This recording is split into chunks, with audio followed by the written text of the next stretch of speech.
Hello guys, ഇന്നപ്പം നമുക്ക് നല്ല healthy ആയിട്ടുള്ള ഒരു സാലഡ് ഉണ്ടാക്കിയാലോ. അതിന് വേണ്ടിയിട്ട് നമ്മൾ ആദ്യം വെള്ളം തിളപ്പിക്കാൻ വെച്ചു. തിളച്ച് വരുന്ന വെള്ളത്തിലേക്ക് നമ്മൾ വെള്ളത്തിലിട്ട് മുളപ്പിച്ച് വെച്ചിരിക്കുന്ന ചെറുപയർ ഇട്ട് കൊടുത്തു. ഉപ്പും കൂടി ഇട്ട് കൊടുക്കാം. എന്നിട്ട് ഇതൊരു 2 തിള വരുന്നത് വരെ നമുക്കൊന്ന് വെയിറ്റ് ചെയ്യാം. അപ്പം ചെറുപയറിൻ്റെ ആ ഒരു പച്ച ചുവയൊന്ന് മാറി കിട്ടുവേ. ഇങ്ങനെ ചെറുപയർ ഒട്ടും വെന്ത് പോകാനും പാടില്ല. അപ്പോൾ നമ്മൾ തിളച്ച വെള്ളത്തിലിട്ടെടുത്ത ചെറുപയർ ഇവിടെ എടുത്തിട്ടുണ്ട്. അതിലേക്ക് നമുക്ക് കുറച്ച് ആപ്പിൾ ഇട്ട് കൊടുക്കാം. നമുക്കിഷ്ടമുള്ള ഫ്രൂട്ട്സ് എല്ലാം ഇട്ട് കൊടുക്കാവേ. കുറച്ച് കുക്കുംബർ ഇട്ട് കൊടുക്കാം. കുറച്ച് ക്യാരറ്റ് അരിഞ്ഞതും ഇട്ട് കൊടുക്കാം. ചെറിയ തക്കാളി അരിഞ്ഞതും ഇട്ട് കൊടുക്കാം.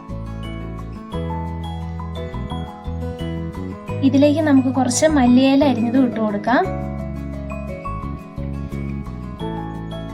ഇതിലേക്ക് നമ്മൾ കുറച്ച് മല്ലിയിലയും പിന്നെ കുറച്ച് നാരങ്ങ നീരും കൂടി ചേർത്ത് കൊടുത്തേ.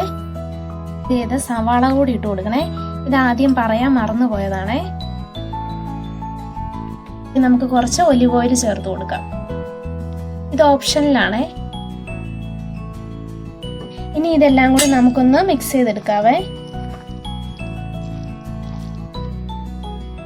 അങ്ങനെ നമ്മുടെ ഹെൽത്തി ആൻഡ് ടേസ്റ്റി ആയിട്ടുള്ള സാലഡ് ഇവിടെ റെഡി ആയിട്ടുണ്ട്.